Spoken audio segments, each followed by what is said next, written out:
Guys, hello, lovely to meet you. How are you doing? How are you? First things first, I'm so sorry, but I have to address your hair, Danny, if you don't mind.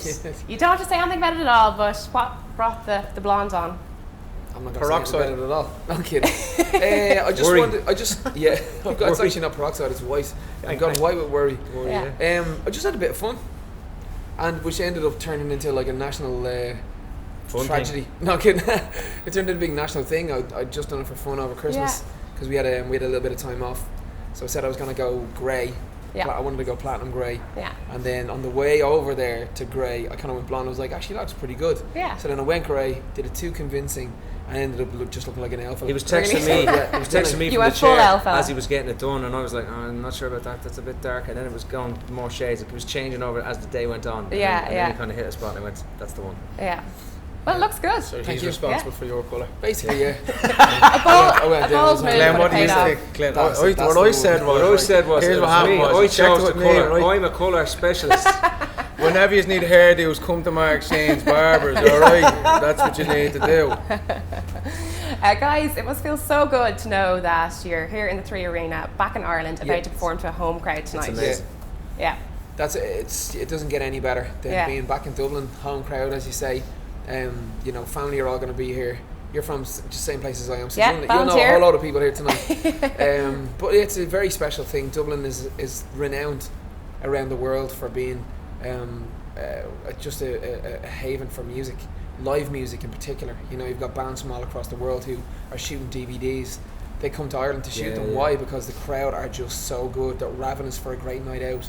You know, it's not the drinks involved. We're very, you know, we love to sing, and we're not scared of letting you know if you're doing a great job, or we love this song, or we hate that song, you know. So it's double-edged sword, but like I said, for us it's never been bad. We've always had a great gig. Yeah. And what about when you get home then? What are the home comforts? I understand that you were saying before that you brought tea bags around on tour with you. We do, I mean, if I became a world-class musician tomorrow, that would be the first thing I'd pack. It is, you know what, when you realise the amount of bad tea around the world and the fact that you can't get a cup of tea in places, you realise you have to stock up. Yeah. Now, you honestly wouldn't believe the amount of tea we actually bring with us. Really? 2 days ago, I went to Belfast and I arrived with 2 Tesco. I went in, I took the whole shelf and put it into 2 bags. Has to be done. And I arrived down to Belfast. Didn't pay for them. Yeah, well, they didn't mind that, you know what I mean? I told them I'd come back later. Tea leaf. Tea leaf.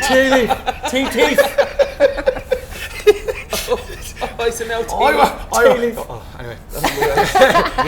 You're your own show about even the music. You know what? It's true, and I think the comforts, the creature comforts kick in when you're at home as well, because obviously home cooking is one of the things you do miss as well when you're on the road. Yeah. I think if I was to go on to the worst thing about coming to Dublin, not that you asked, but I'll tell you anyway. Tell me anyway. Creatures. Is the guest list. The guest list. Honestly, the guest list, we've been moaning about it all morning. It's the worst thing. The show is amazing. There's less pressure getting in front of all these 1,000 people every night. Yeah. The guest list is the worst part. Everyone you've ever met, ever. Unbelievable. It's people, like I'm not on Facebook, right, so they're contacting my brother and going to him, and he's like, I'm getting it's just coming at him left, right, and centre. And he's like, I'll send you a list and see what you can do. And I'm like, go on, send it. And it's like, I'm like, oh, here, hang on a minute. And I haven't seen these people in probably 15 years, you know what I mean? Don't even owe them money. Yeah. Well, he says that, you know what I mean? That's not what they're saying. Why did he not pay for the tea bag? That's what I'd say. Guys, congratulations is in order, I guess, because this year marks your 10-year anniversary. That's right. Now, I know you were around long before that debut album, but I suppose that was the one that really skyrocketed you into fame. It's kind of a broad question, I guess, but how would you say you as a band and your music has evolved since that first album up until now? I think because we've always, the one good thing is that we've always been sort of in the industry and working away in the industry and trying our hardest to have that bit of success. We often say that we've been unsuccessful for longer than we've been successful. So I think because we've done that bit of time, our music has constantly evolved with the times. So we've got 5 albums out now, and I think it's always is a snapshot of what went on in our lives and what the music industry was at that time. The first one, there was no chasing the first one. The first album grew legs and just ran around the world, and I suppose blew our heads off more than anything. But I think we've now gotten used to that side of it, and now we're having more fun now than ever, I would say. Yeah. And then I know there was a short hiatus there, and that was when you don't have to get too heavy on you now, but you had 2 very serious operations on your throat. Yeah. That must have been terrifying. Yeah, it was terrifying. It was a very scary time being a singer. Yeah, it's your bread and butter. I was a runner, it was my legs. Yeah. So for me, it was just, I guess I fell in love with music again at that particular point, because I wasn't able to sing or to play or to do anything, actually physically. So I just kind of went inward and then started to allow a lot of music to come back in.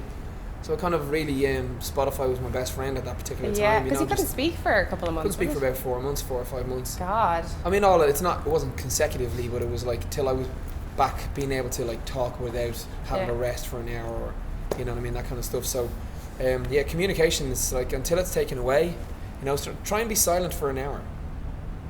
Yeah. You know what I'm saying? 5 minutes even. Definitely couldn't do it. But it's like so how did you communicate with people then? I had a little app.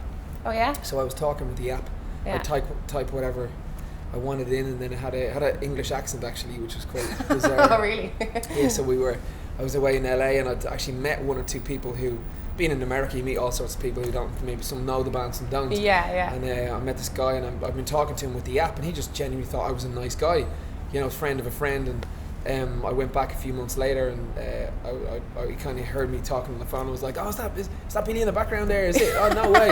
I was like, he's like, "Who's this?" I'm like, "It's me. It's the Irish guy." "Oh no, you probably know me. I'm the guy with the app." And he's like, "Oh my God, it's you! Yeah, I can actually hear your voice for once." So it's pretty funny, yeah. Amazing. Well, I suppose it's good to learn other ways of communicating. Yeah, exactly. Instead of fingers, there's only really 2 or 3 hand gestures you can make. Yeah. Without getting a smack in the face. Yeah, exactly. And come here, I heard a story about you. Now again, I'm sorry, you've probably told it before, but it's back when you were 17 and you spilled some wine on a certain member of the Edge. Yeah. A certain member of the Edge, a certain member of U2. Called the Edge. I got too close Ruined that to the delivery. Edge. So I basically, when I was very, very, very young, we were managed by Paul McGuinness, who managed U2. Oh yeah. And we were invited to Shelbourne Park, which was the Greyhound racing place for their Christmas party.